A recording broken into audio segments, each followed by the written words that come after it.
Right. Hmm. Hi. It is so nice to finally meet you virtually. Uh, Thanks, Alma. It's nice to meet you too. um, I'll introduce myself a little and this project and where it sits, and then it'd be great also to hear from you. So I'm Alma. I'm in my final year of family therapy training in London through the Tavistock Centre. And this project for me, so I'm a social worker by background, and before that I was a youth worker. And I'm also Jewish and have been very involved in community work within my own communities, multiple. Um, and I think what I was finding is that the ways that I was working, sometimes as a social worker, some didn't always feel helpful. And so I was looking for different ways to be more helpful. And moving into a clinical role as well, I kind of wanted to find different ways of having conversations. I've still been working in children's services even since I transitioned into a clinical role, and trying to think what we could offer that would be helpful or different in that context. And when I came across your writing and the writing of others that really sort of found new ways of talking about the same things in a way, it was sort of the same actions just being understood so differently, and in ways that felt so much more dignifying, that really excited me, and it felt powerful and moving, and so I wanted to understand more. And as I've said to some of the other people I've spoken to, I felt like I was with all of you in the ethics, and then I'd find myself in practice being clumsy and kind of trying things out and it not quite working. So I thought, let me go and talk to the people who've really thought about this and practiced this and have experience in this. And maybe that will help me and other people trying to learn how to work with this idea of resistance in a positive way and frame it in a different way, to do so. So that's sort of where it came from for me and a bit about who I am. I'd love to know a little bit about how you would introduce yourself and also about kind of this concept of resistance. Like, when did it become important to you? Sure. So, yeah, my English name is Catherine Richardson, Cathy, and I actually have a Cree name, which is Kineweskwêw. So, my dad actually emigrated from northern England and married my mom, who's an Indigenous woman in Canada. And so we have ancestry here in Fort Chipewyan. So I'm part of the Métis Nation with Cree and Gwich'in ancestry. And right now I'm on Coast Salish territory. So just to explain, as part of a decolonizing act, Indigenous people typically introduce themselves in that way, talking a little bit about their people, when the land they're from. And yeah, so I'm the director of First People Studies at Concordia University right now. And I'm also doing different kinds of research, and I have a private practice in counseling and supervision. And I guess I think I attended a workshop given by Alan Wade and Linda Coates right at the end of my PhD process. So around 2002, 2003. And for me, it felt like the floor fell open, and there was no foundation. I realized that everything that I had been studying and learning was, I guess, politely to say, inaccurate.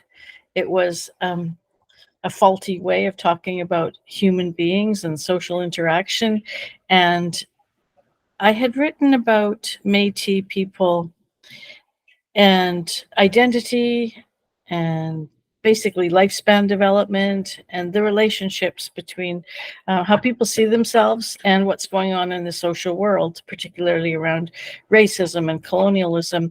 And I realized that in the child development literature and also the counseling literature in general, there was very little written about how we become who we are under conditions of constant oppression and having to respond to that, and to resist that and try to hold our own value when that's being questioned or doubted.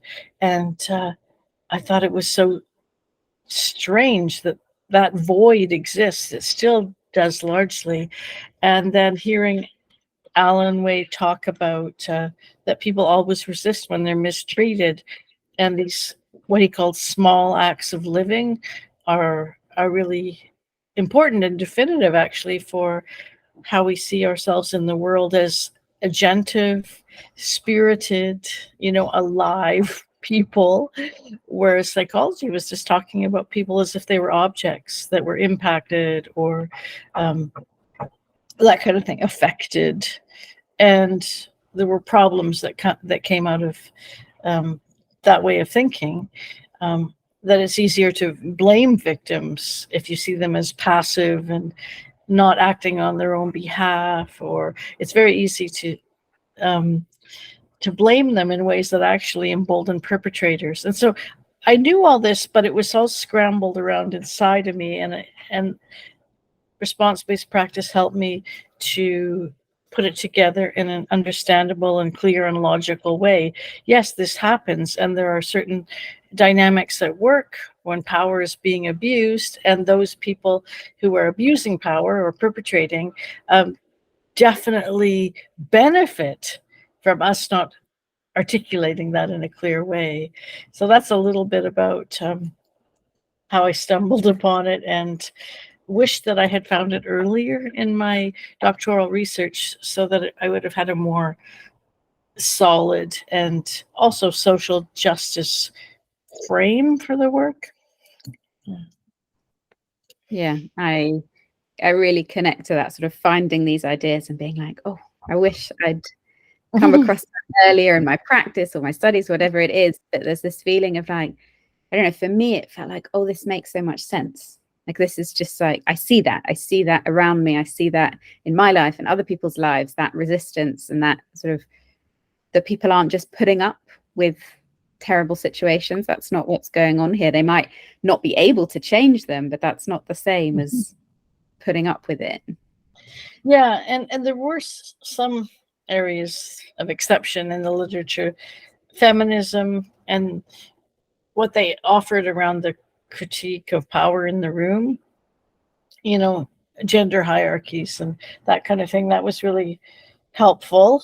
And also some of the anti-colonial writings, particularly Frantz Fanon and kind of liberation psychiatry, but that was really minimal. And then later, there's a lot of writing out of the United States, for example, on I guess Black liberation and Black psychology, but overall not very much in the mainstream of our counseling programs. Yeah. When it comes to talking about power and resistance in the room, so in your counseling work or in your family therapy work, how do you bring it in? How do you talk about power and resistance? Well, I think one of the things that pops up right away is the use of language.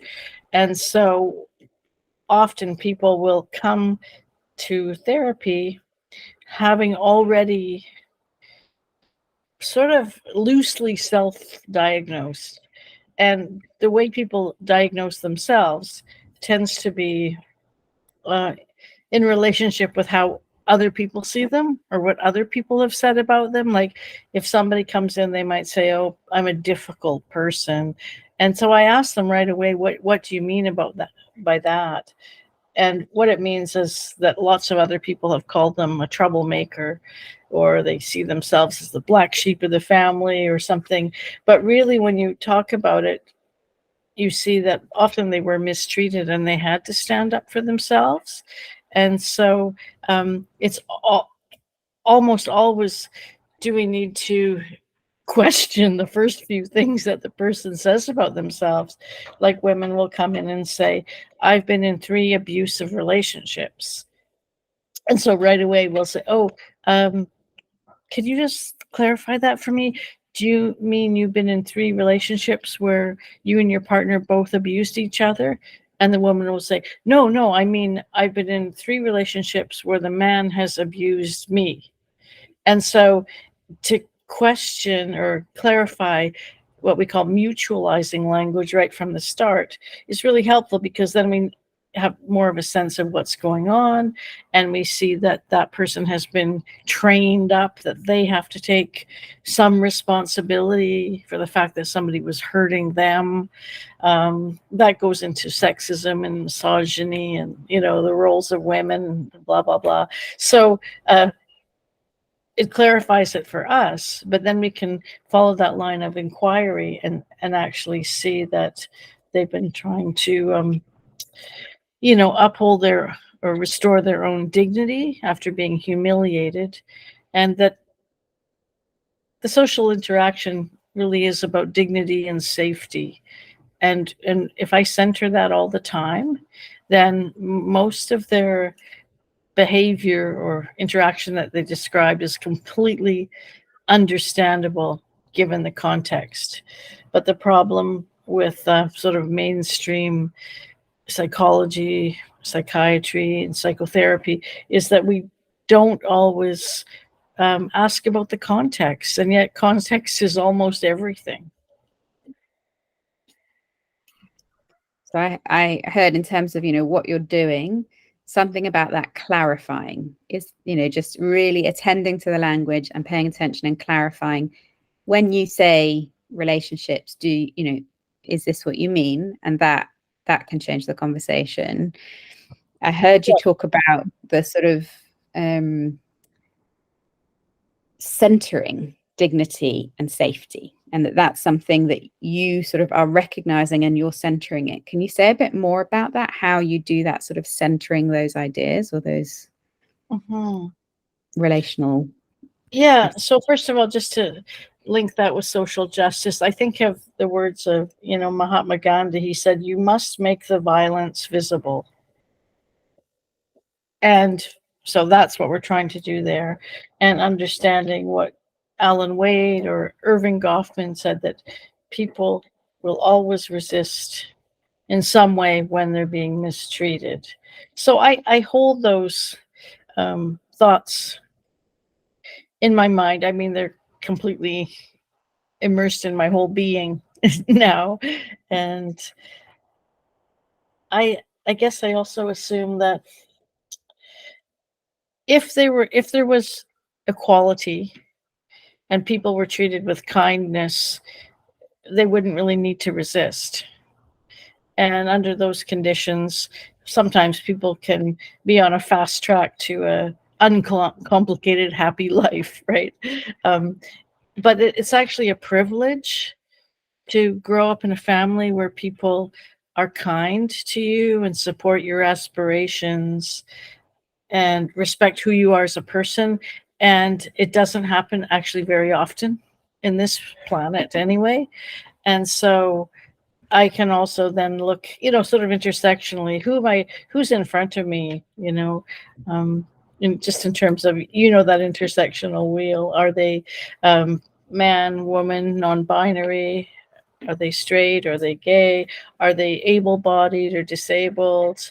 Who are they culturally, racially, all that kind of stuff within the broader systemic context. And so there's some knowledge there. We can't assume, for example, that all Indigenous people are treated badly on a daily basis, but as a group and systemically, we understand that they are, or we are. So I guess that kind of background knowledge helps. And then I'll start talking with people after clarifying sort of how they see themselves in their world, and they articulate a reason that they've come to therapy. I might say, how can I be helpful to you today? And then they might say basically that they've been diagnosed with or told they are depressed or anxious. And they often speak in these DSM psychological terms. And so right away, we also place that in a kind of category because we see that as an oppressive tool as well. And so right away in my work, I'm trying to resist the labeling and reducing of people to illness, for example. So I want to get the details, like who is doing what to whom. So we have a little diagram. We call it the bubble diagram. I can send it to you later. But basically, when somebody tells me that something was done to them, I think in this terms of this diagram. So basically, like what's the social context? Who's in power? How do they fit in there? And one of the questions I ask people about that, or even when I'm teaching, I'll ask students to consider this. So where you live, who's most likely to be blamed for a crime that they did not commit? And where you live, who's most likely to get away with a crime that they did commit? And for me, that highlights the power dynamics right there. And then the next little circle is like this situation interaction. So I think about what's going on under that roof, in that house, in that office building, in that school, in that hospital. Like, what is the daily kind of subculture? Do people go to work there and they're treated with kindness and respect? Or do they go there and people throw them under the bus and undermine their work and gossip about them and compete? So that's looking at the kind of situation that is a breeding ground for violence and disrespect, and one where people know that they can actually get away with it if they want to hurt somebody. So within that context, what happened? And so if the client is a woman, for example, she might say that when her husband goes to work in the morning, he takes one of each of her pairs of shoes and puts them in the trunk of his car because he doesn't want her to go out. And so then I'd ask her, so when he does that, like, what do you do? How do you respond? And then she would tell me that she just finds any old shoes, they might not even match, and she decides to go out anyway. And she'll walk out and people think she's dressed funny, or she's colorblind, or the dog ate her shoe. People judge her in lots of ways. But for her, that's an act of resistance because she wants her freedom. She wants to go out and take care of things. And then I look at the social responses. So how do other people treat her? How do they help her if she asks for help? And then whatever they do, she has to respond to that. So that's kind of like our framework. So I try to give you another example about resistance. So talking to a child about being in the house and the father is harming the mother. And so you might ask the child, so what did you do when you heard your mommy crying and you knew that she was getting hurt? And the child might say, oh, I ran outside with a cell phone and I dialed 911. That's our emergency number. And I threw the cell phone out in the yard. And then I went and hid. So that little being, he knows that there's a GPS on the phone and emergency services can tell where the emergency is.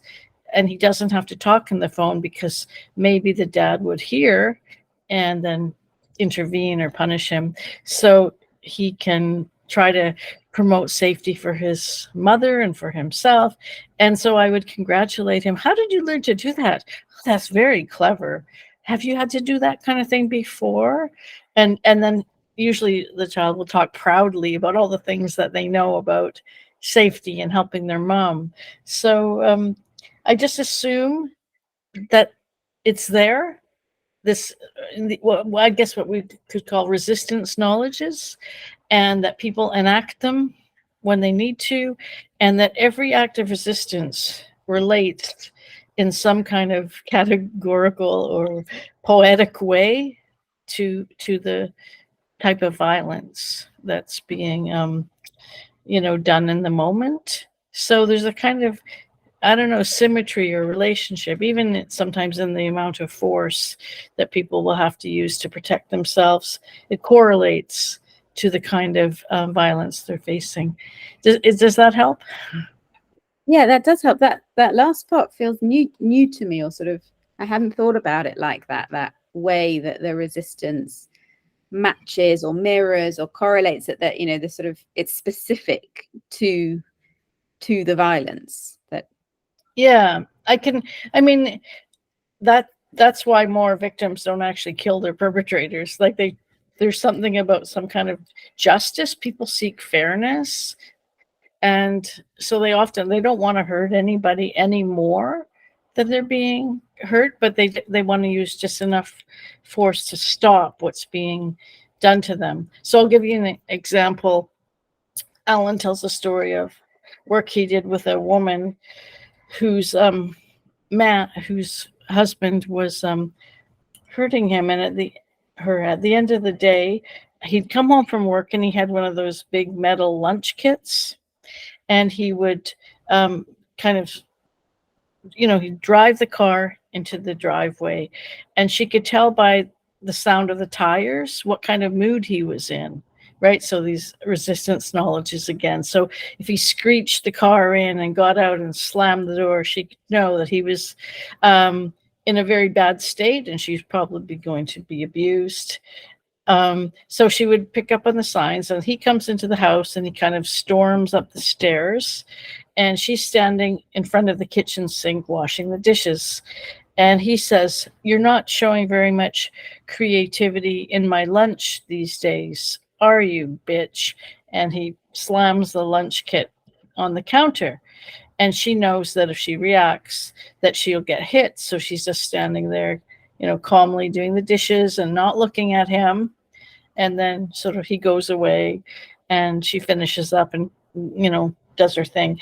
And so the next day he's at work, and he takes his sandwich out of his lunch kit. He's eating with his colleagues there, and he bites into the sandwich, and he feels something very weird inside. And so he opens it up, and there's a piece of paper, and it says, "Imagine this is cheese."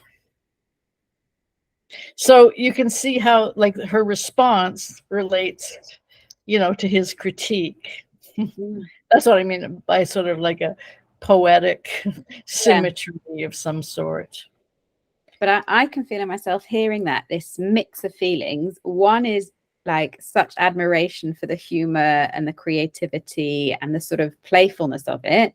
And the other is worry for that woman. What will be the consequence? That sometimes when we work in ways that leave people feeling stronger or more empowered, sometimes that also increases the risk. Definitely. And that's the relationship between dignity and safety, because lots of people will die for dignity. It's really important.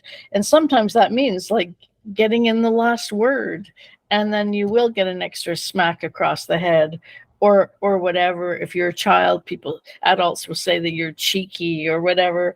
But sometimes we need to do that little thing that could get us in trouble.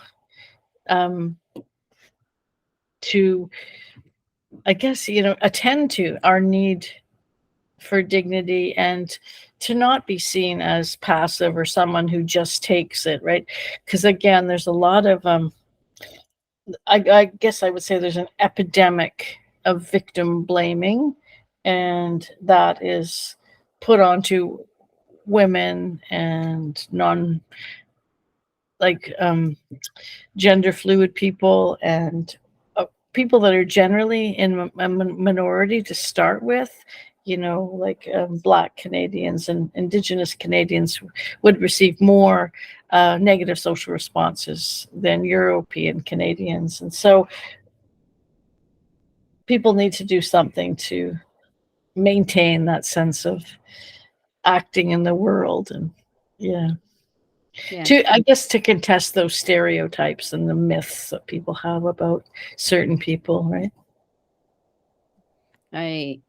It's making me think of the testimony I read from my great uncle from when he was in Auschwitz, and he spoke about fasting on the fast days, and how other prisoners would think him and the other religious prisoners were mad. The sort of why would you fast in a place where we don't have enough sustenance and it could threaten your life? But he wrote about that being, from his perspective, one of the things that had saved him was, maintaining that faith, that action. Yeah. We make those decisions about this is more important, or this is what I need to live in a different way. Definitely. And there's so many moving accounts from the Holocaust, such as people choosing to go to their death early so they could accompany a friend, so that friend wouldn't have to die alone, even though they weren't supposed to go on that day. I mean, there's so many accounts. It really shows you, I guess, both the strength and the tenderness of the human spirit. Yeah. In your work, how transparent or explicit are you? You've talked about what you're using in your thinking, that bubble model that I've used and I find so helpful. How explicit are you with the families you work with? Do they know that's what you're doing? Are you using the word resistance? What are you communicating to them versus what's happening in your head?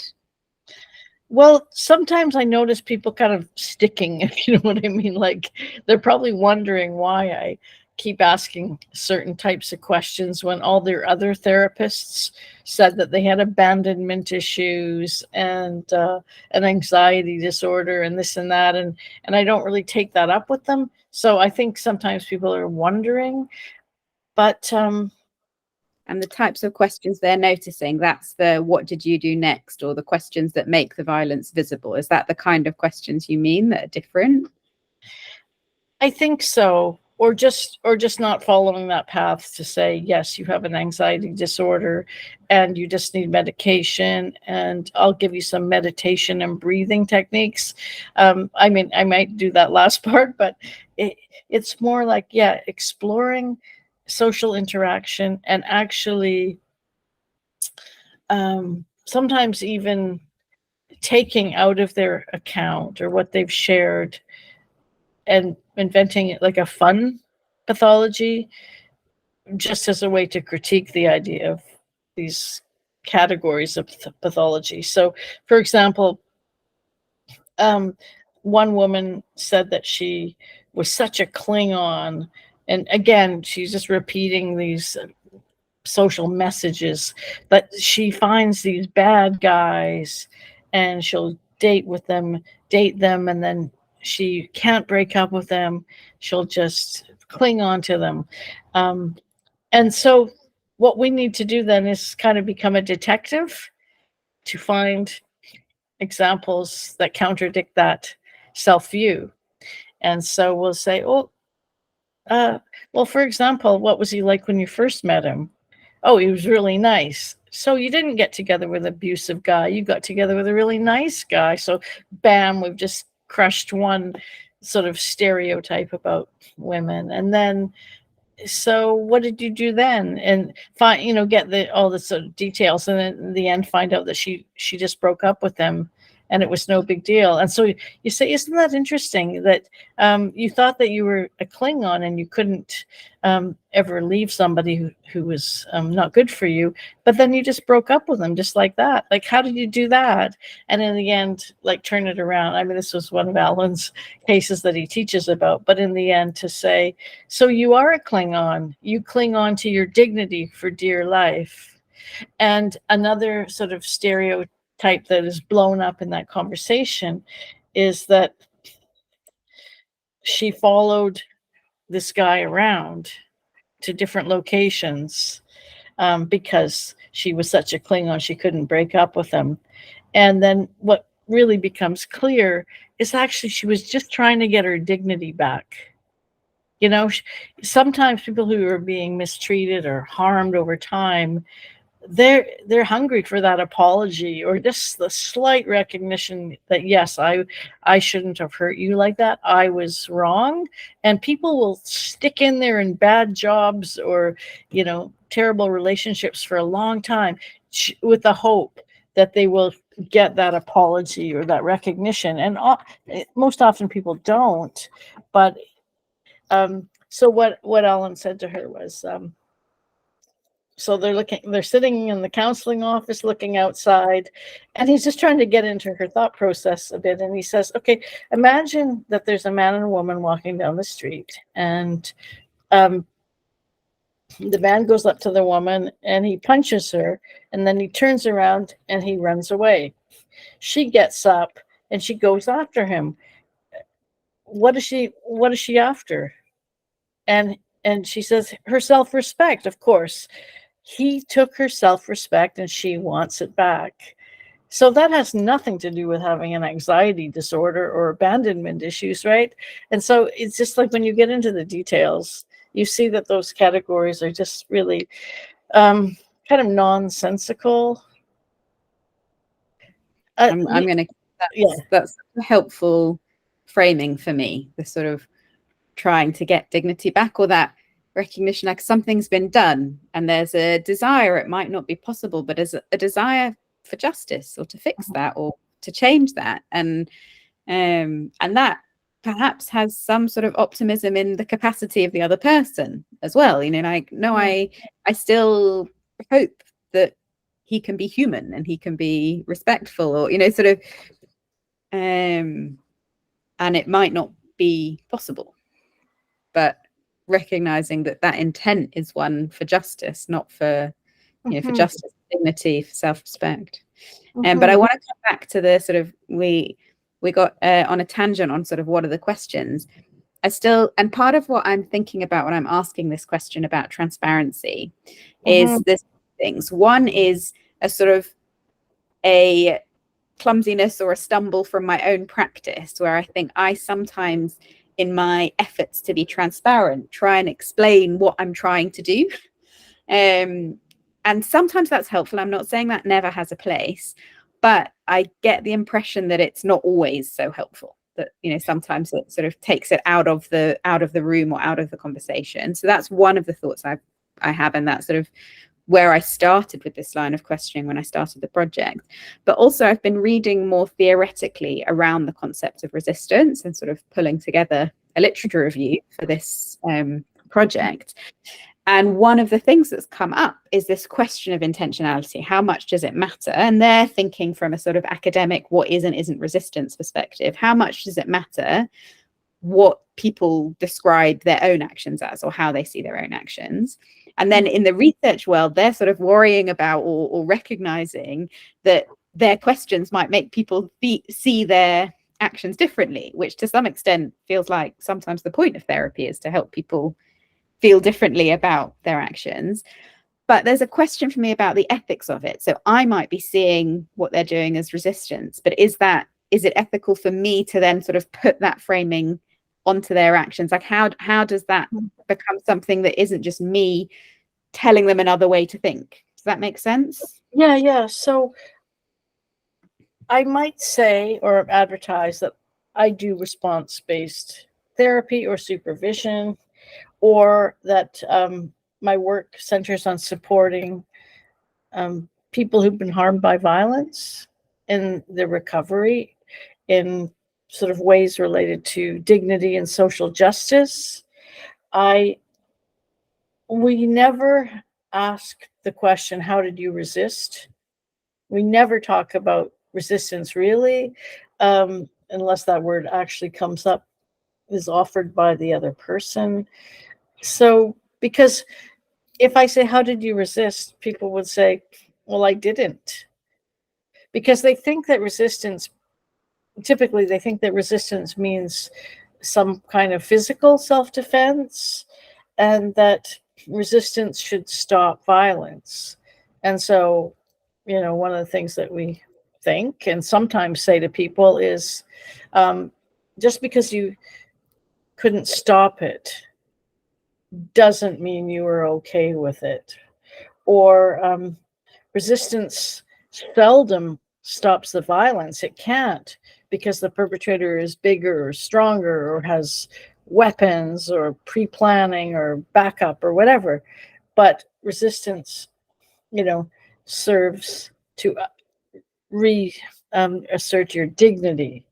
So another thing we think is that resistance, people respond, and there are many kinds of responses, and resistance in a way is just one form of responses. So why that's helpful is because I don't have to go to any funder or any person who doesn't understand the work and talk about resistance, because people think that's like talking about revolution or something. They think it's like highly political, and they don't really know what we mean. Or there's people in our field that just think in terms of Freud's definition of the resistant client. So there's so much misunderstanding about that word, that when we talk about responses or social responses, it kind of packages it in a way that is more digestible for people.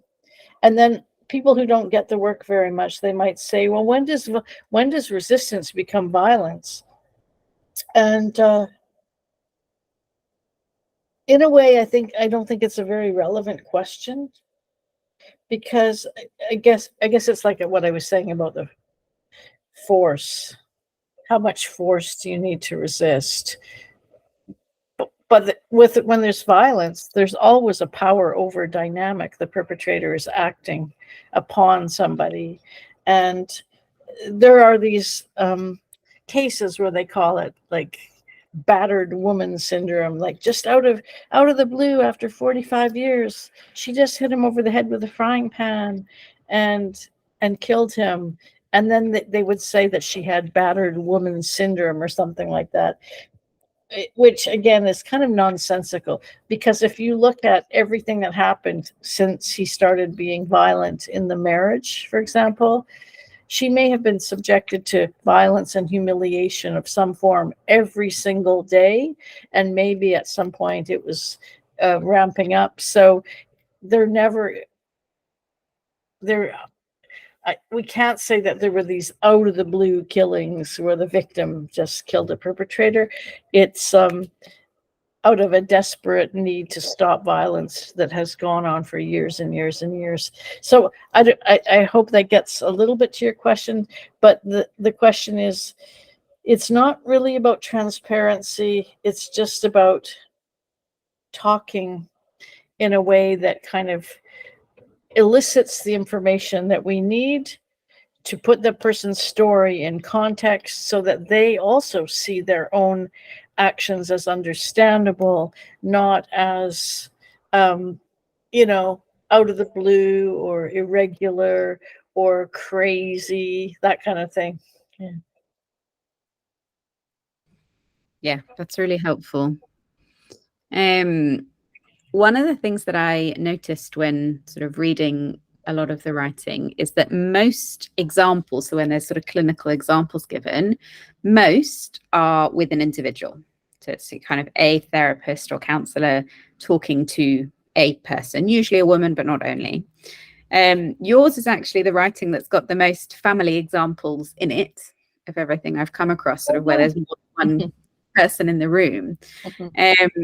And I am curious sort of what is similar or different about trying to work with centering resistance, centering that sort of dignity when you're working in a family context as opposed to with an individual. Yeah, I suppose you may have read some of the Islands of Safety articles. And that was an article that came out of me being a program developer and facilitator for family group conferencing for a number of years, and realizing I don't think this process is safe enough. It doesn't have a sharp enough sort of understanding of the dynamics of violence. So then I got some funding to develop the Islands of Safety model, and it really was about bringing people to the table and following our kind of round of questioning or analysis that I mentioned. So we would invite people in after many sessions of preparing to get together, and the whole process was guided by the victims of the violence. So if it was a mother and some children, would center the mother, understanding that violence, male violence, tends to attack the mother-child bond as one of the ways to really hurt the woman. And so we center the mother when she's the victim of the violence and let her guide the decision making about, who should come to this meeting and which people are safe enough, and should we include the perpetrator in the meeting or just write down some of their thoughts, or have them on Zoom, although this was pre-Zoom, that kind of thing. So it really was a process guided by the people who'd been most harmed and knew what they needed around safety. And then we get everyone there and ask the questions. So after some introductory stuff, we would say, so what happened?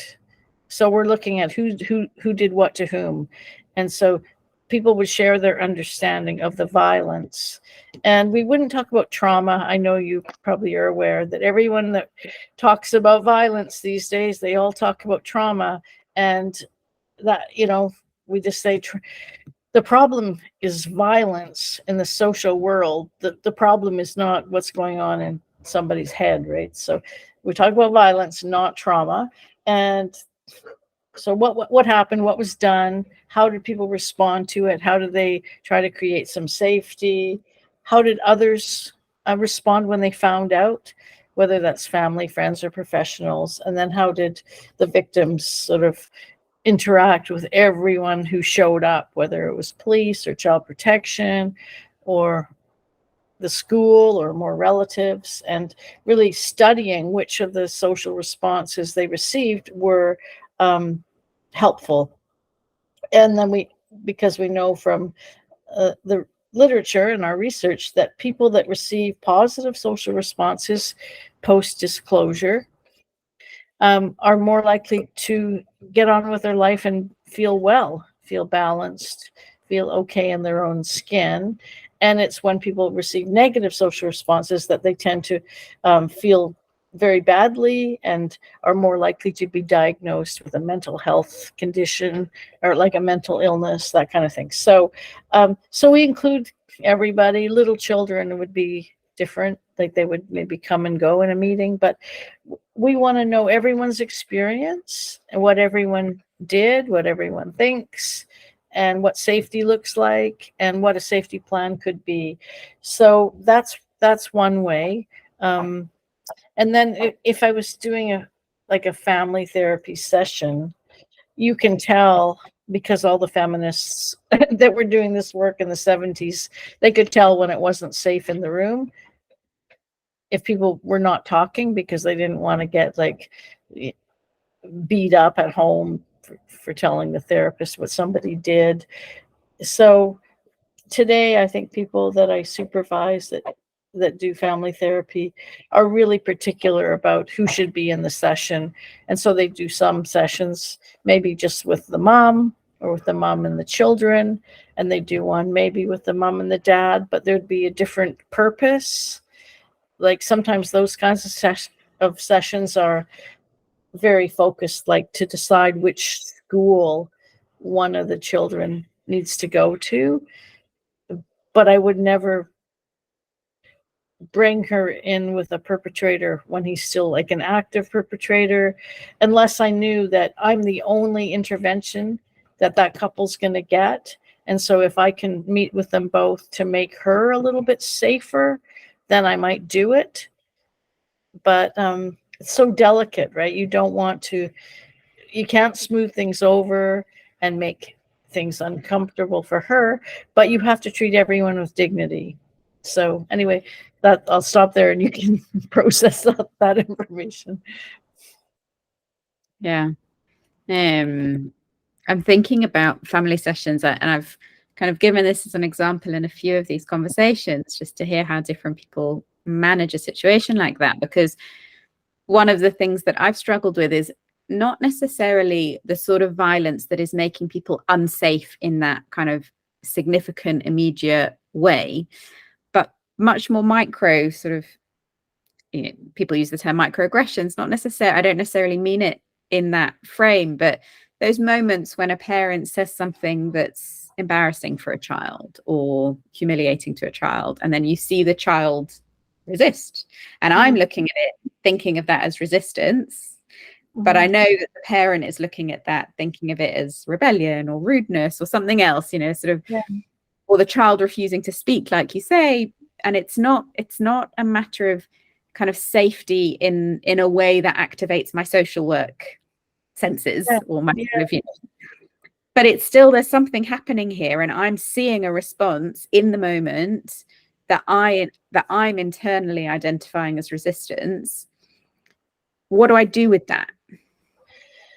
Yeah, so one thing I do, and I will talk about it with people, is the idea that we all have an inner radar, and when something doesn't feel right, children might call it now a spidey sense, or they can pick up when things are creepy or not safe. So I acknowledge that we all have that. But in the setting that you talk about, before getting into the content, I might ask everybody what it would look like if they all felt safe enough in this conversation, you know, to share some of the things they were really thinking or feeling. And so everyone gets to talk about that. And if the children get to talk about that, I would also set it up maybe like with a passing a stone or something, so that nobody interrupts. In this round, I'm asking you to tell me what you need from safety or from me to feel like you can share what you need to share and be listened to. So get that information out. So say it was a mother who was disrespectful to her child. She would hear what everybody needed. She'd get to say what she needed, but she'd have to hear what her child said. She might dismiss it, but at least it's in the room, and that child is then thinking, what can I say so I don't get in trouble later? So again, the power thing is at work. And then, as I did with one couple I worked with recently, they were asked to make that decision about what school the child should go to, even though they were separated. I asked them to tell me about their history of making decisions together. How do you typically do that?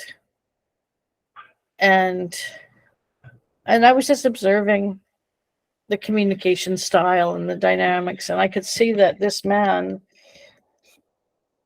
almost completely dismissed everything that his ex-wife was saying. He didn't value her opinion. He wasn't used to having to listen to her. I had to really stop. Okay, now it's your turn. Now it's your turn. Now it's your turn. So, and in the nearer the end of the session, I said to them that unfortunately, I cannot. We can't make this decision today because I can see that there's not enough safety or mutual respect here to actually make a decision. And I recommended that they go to binding arbitration and present a case in front of a mediator, and then that person decide what the best decision is. But I said, and it's mostly because you, sir, do not listen to your ex-wife, and it's clear that you do not value anything that she says. And then I said to her, I don't think it's safe for you to have conversations in this kind of context because you're not being respected enough. So it wasn't really, it's all the work setting up the safety and the context before actually doing the content, if you know what I mean. And I guess there was a bit of like strategic intervention there because I wanted him to know that he was basically undermining the safety, and that I saw that.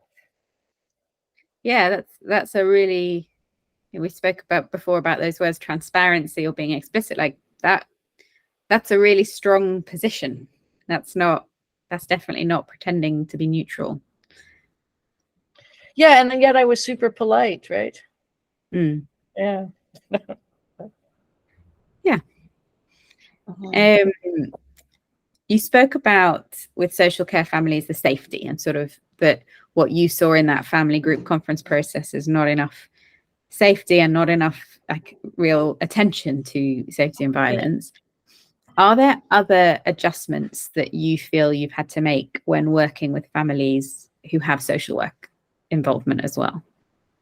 Yes, and that would involve meeting with their social workers and people that are supposed to be serving them to explain the Islands of Safety process and that it's dignity centered, and explain what that looks like. And so everyone is kind of on the same page, even though they think it's weird, because I assume it's probably the same in England. Lots of people go to university and they study anti-oppressive practice or working with families and that kind of thing. But if they get a job with the child protection people, they're sent to boot camp, and it's sort of like a more of a policing, militaristic kind of like paramilitary attitude, how to tell people are lying, all that stuff. And so I need to get people to understand, if they're going to be working in this process with the family, they have to understand what treating the family with dignity looks like. And so at one of the meetings, Alan was co-facilitating with me, and he said, okay, we're going to go around and I want everyone to say one thing, one dignifying thing that they've noticed about this family. And there was a social worker that came, and she hadn't been prepped and she wasn't invited, but she just thought that she could come. And right there, that I find that shocking, because her colleagues were all prepped and understood what was going on, but somebody sent her, without an invitation. So that shows you kind of like the power of the state. And then when we got to the question, could you please share something dignifying that you've seen in this family? And she couldn't, she refused to do it. And she actually had never met the parents before. She had been providing resources for the child in a foster home. And like many people in her situation, she just heard bad stories about the parent, and she was there like, oh, I'm going to protect this poor child and I'm going to help this foster family to look after the child. But she actually refused, even just being in the room with everybody for an hour. Many people could find something uplifting to say about people, and she refused. And so for me, that wasn't a complete example of what we're trying to avoid, that kind of social work. Yes, I don't know if that answers your question, but we have to prepare people. Yeah. I remember reading that account and just feeling, because I think you've written about it somewhere, and just feeling like, oh, like, how, nothing. Like, could you not find one thing? Because even when you're having to do the kind of social work that's the most heartbreaking, where you do have to make decisions that are harmful, that are sort of, it's never not harmful to remove a child. It might occasionally be the safest option, but that doesn't mean you're not doing harm. And so there's those moments that as a social worker, I've had to do things that I really found difficult, upsetting, knew that I was causing harm. But even in those moments, we can seek, or we can attempt to do them in the most dignifying ways possible, or the most humanizing ways possible. And that I don't know if you have a sort of connection to that or a resonance with that, of those moments, if you are in that sort of dual social work, clinical, I'm in this process, one supervisor's told me I need to kill off my social worker self, another supervisor said keep hold of it. What's my, where does that social worker part of me go as I move into a more clinical practice? And I can't split that sort of attention to safety or caring about people being safe, which should, to me, be a fundamental part of social work. But how do we bring these values, these ethics, these ideas into those moments where we are taking on a more punitive or a more kind of a hard, a sort of a role that requires us to do things that hurt people? Yeah, I think having an attunement to social justice helps. And another thing is, when you have a dignity orientation, you are transparent with people. You help them translate the law or this process here today. This is what this process is about. This is what we're going to do. And treating, for example, perpetrators with dignity means actually saying out loud what they did and trying to get people to take responsibility. So even in the field of, I guess, wife abuse, it used to be called. I mean, there's no good term for it, really. I can't say male violence because people get really upset these days if I say it's called domestic violence or, you know, family violence, I guess. It doesn't really get to the heart of what's going on. But in that field, the practice has been to either like get mad at perpetrators, thinking that you could shame them out of their behavior, and that doesn't work.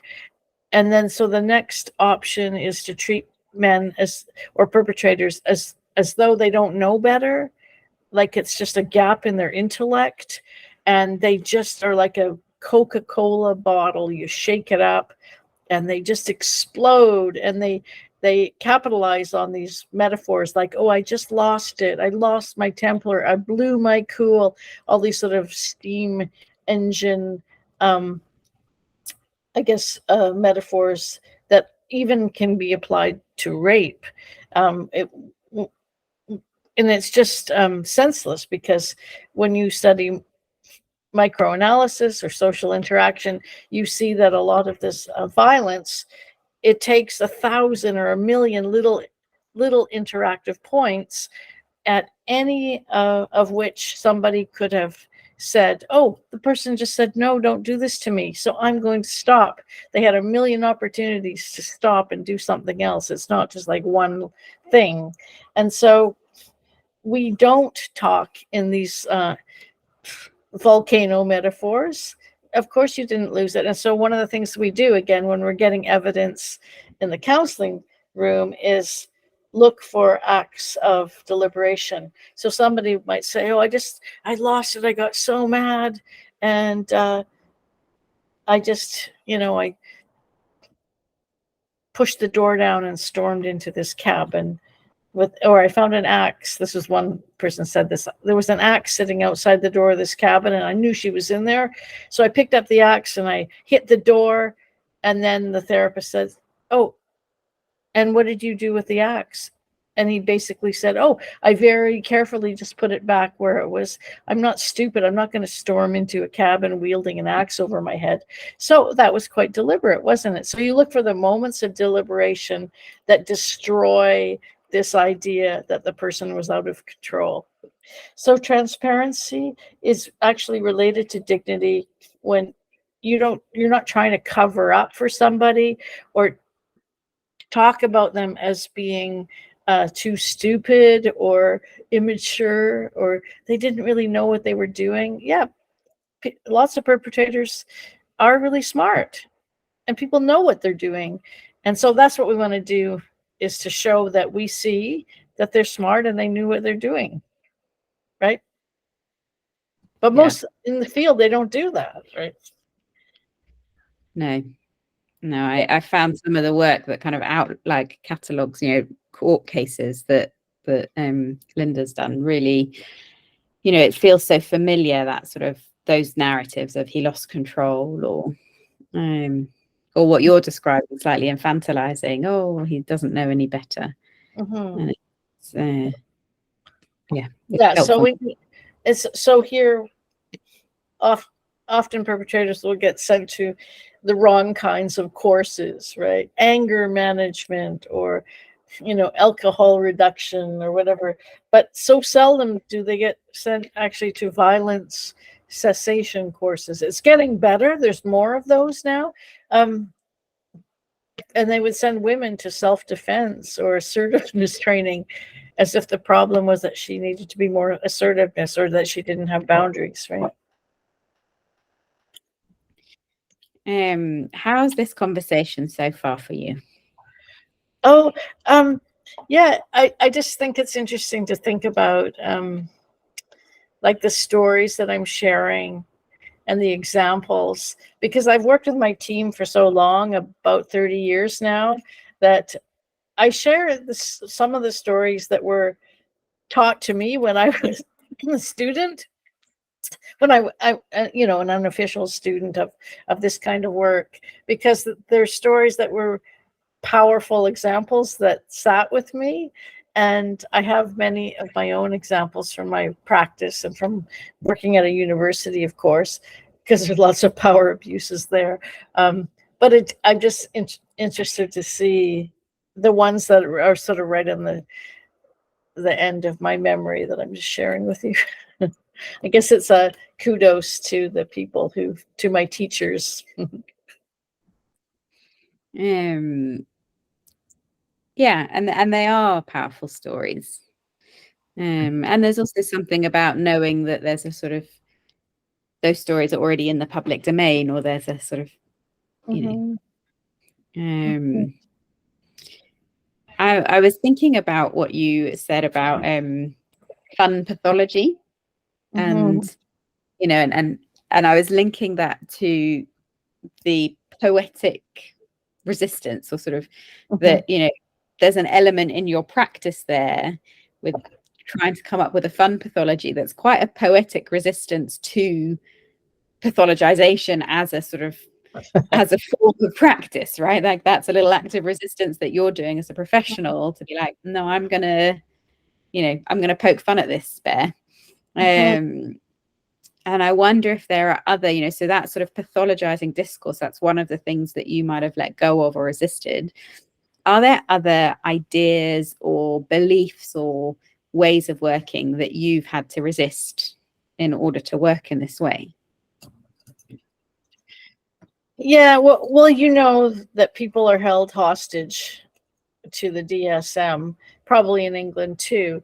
So I don't like it, but I have to understand and support people who say, I have to get my child an official psychiatric diagnosis so that they can access a special educator at school, or this particular program. They can only do this program if they have a diagnosis. And so I understand that. I won't say people have to do that, but they're forced to make a choice to access this service. Will I do this for my child? And I understand too that once you have a mental health diagnosis, it's almost impossible to get it off your health record, and it can be used against you in many different ways. So, for example, with the trauma discourse, what that meant for Indigenous people who were imprisoned as children in the prison camps that we called residential schools. The government called them residential schools. So I think it was there was a royal commission on this historical state violence, and the trauma discourse became very ubiquitous. And so that was supposed to help encode and talk about suffering. But what it did as well was to say that anyone who had lived that experience of being taken away from their family and put in these institutions is traumatized. It was a traumatizing experience. And so everybody has trauma. And so the common analysis stops there, but the more nefarious aspects of our social system take the analysis then to say that, so all these Indigenous people have a mental illness, and if they have a mental illness, that means that they can't care for their children properly, so we are going to continue to remove their children in the child protection system and give them away to foster families, to mainstream families, and it's perpetuating this ongoing colonial violence. And there's so many other things that you take away from people who you see as incapable, including, land or the rights they have as an adult citizen, that kind of thing. And so that's going on. And I've been speaking out against that for a long time. I don't know if I think the trauma discourse is easing up a little bit. I think we're kind of turning as a world away from that a little bit.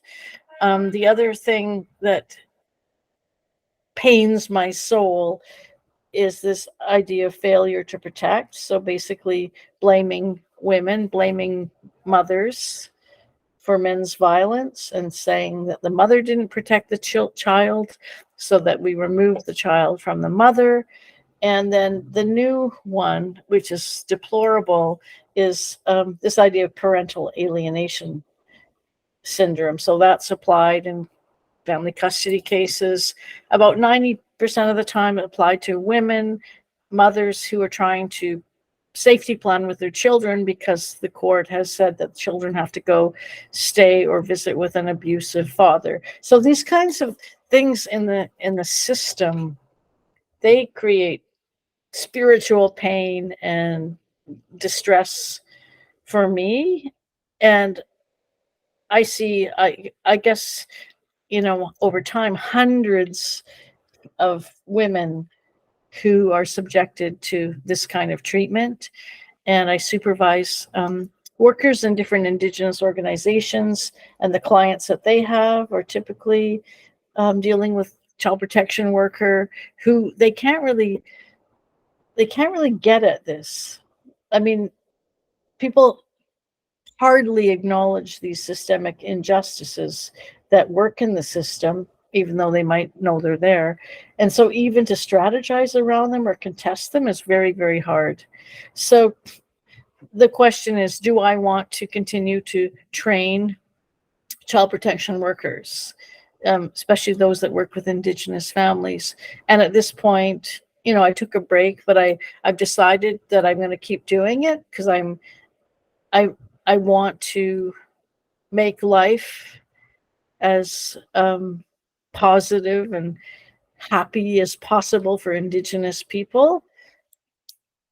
And so even if a drop in the bucket helps change practice, then I'm still doing it. But at some point, I'll stop because things aren't getting better overall in Canada. There are certain areas where child protection work has been handed over to the Indigenous community. And so that's a real opportunity in starting a new kind of practice. So that, yeah, it's like, what do you do when you see all this state violence and systemic injustice? Do I even want to continue to work in that system? So I think that's the main thing that harms me. And then watching people get so labeled and pathologized and harmed, and families being blown up and separated. So those things are really hard. Yeah. Thank you for sharing that. And I'm really struck by your sort of continuing to do this work, even though it's harmful and feels, like this little drop, but yeah, it feels like. Can I give you one more example? I mean, this is so me. I'm at home one day, I'm doing the dishes, listening to the radio, and it says on the radio, in a certain town in British Columbia, a woman and her children have been taken hostage in a home by a man who has explosives strapped to his body. And my first thought is, oh shit, if she gets out of there, they're going to remove her children from her. That's the first thing that pops into my head. And you know what? That's exactly what happened. The guy let the kids go. She was held hostage for a few days. Through her own wherewithal, she managed to get out of that situation. And then child protection comes in and says, oh, she's probably traumatized. We don't want her children to see her crying in front of her. And they removed her children. But what I think is interesting is that that's the very first thought that came right into my head, like, half a second after I heard that news. And so just because I was so impassioned about that, I ended up being able to actually meet that family and work with them. And I think some of the learning around that is that in our interventions, we seldom give families like that the opportunity to come together, like adults and children, to restory or put together what happened and what each person did. So we did a thing with Shelley Dean, my colleague, and I, where we said to the children, there's like 5 children and a mom, okay, imagine that you're the stars like in a Hollywood movie, and you're telling us the story of what happened and what everybody did. And we had a glass bowl and we had lots of pebbles. And for every act of resistance, we put a pebble in the bowl. And so the kids were excited and they were talking about, and then I did this. And the mom would say, wow, I didn't know you'd done that. Wow, you followed the safety plan that I gave you like 2 years ago. And that's so it became, from isolated, individualized stories, a family story that they could share and connect through and celebrate each other's resistance. So we so seldom give families the opportunity to do that. I love that. And did you call it resistance? Like, how did you introduce that activity? Yeah, I'm trying to remember. We might, if we did, we would have explained what we meant, but we also might have used the word heroic or brave every time you did something like brave or heroic or courageous or funny or smart, or like we use lots of words to describe it, and they could sort of pick and choose which ones made sense.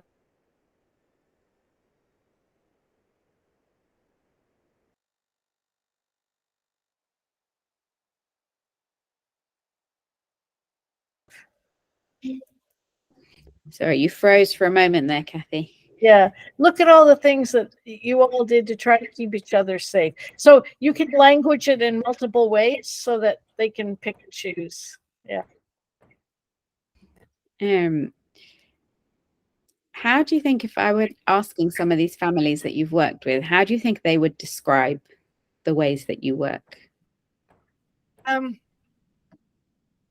Well, I think one thing they would say is that, oh, Cathy's really nice.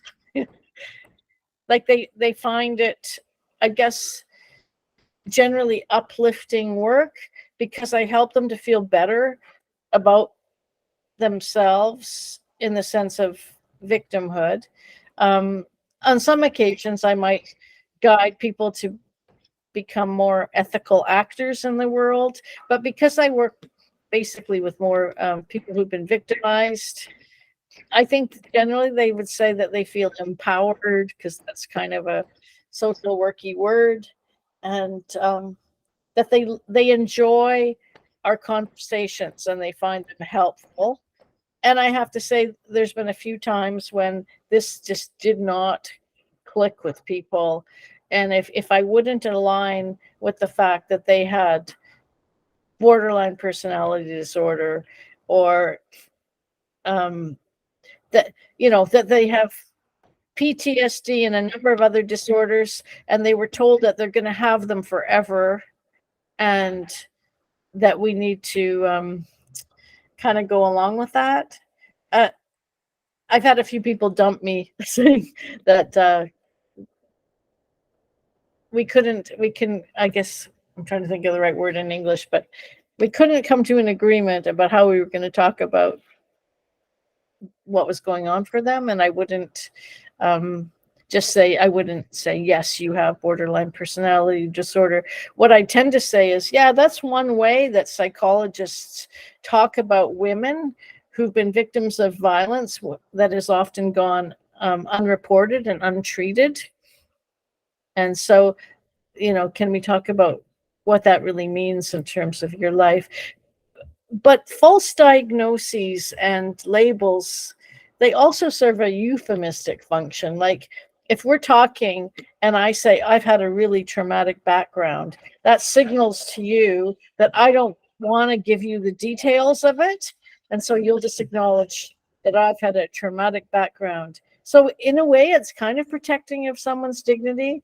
But if we're going to like explore social interaction, we can't stay there because it just leaves intact this idea that the person is mentally ill. Have these been the right kinds of questions? Is there something you think I should be asking or that would be helpful for us to explore? Well, I'm actually thinking about you and your defense, and you talking about your findings and people from a more I'm sorry, the noise is really loud right now. People from a different training background saying, but don't you think you're just like romanticizing people's actions, or are you romanticizing resistance, like making it seem sexy or whatever? So there's lots of critiques that you could face by people that don't really get the work because they haven't really done it or they haven't really read a lot of the literature. So I think it's important to do certain things. Like one thing is to develop criteria for what makes a good article, a good evidence-based scientific article on counseling, for example. And so we would say, if that article doesn't acknowledge that people resist, and it doesn't acknowledge social responses, and that the quality of social responses is really important for person well-being. If it doesn't mention those things, then it's basically bullshit. It doesn't have enough credentials, it doesn't have enough scope to capture human situations. So I would present to your committee like your logical thinking about how you assess or how you evaluate certain processes and situations, and then they have something to glom onto in terms of thinking about this. Because like one of the first thing is that in this work, you want people to be well. You believe that people can recover. You believe that people can change, and that you believe that one of the things that's so powerful in the change is receiving positive social responses. And also the extent to which people have to resist, and resist with vigor, or what other people might call aggression or violence, relates to how many supportive people they have in their life. So most of the women that are in jail in Quebec for murdering people are women who were being systematically abused for years and years, and they had nobody to protect them. Nobody had their back, and so they realized, if I don't protect myself, I'm going to get killed. So I think it's just kind of laying out these things, like defining terms, and in some ways be prepared to critique their literature, the literature that informs the classic way of thinking of other people, like attachment theory, or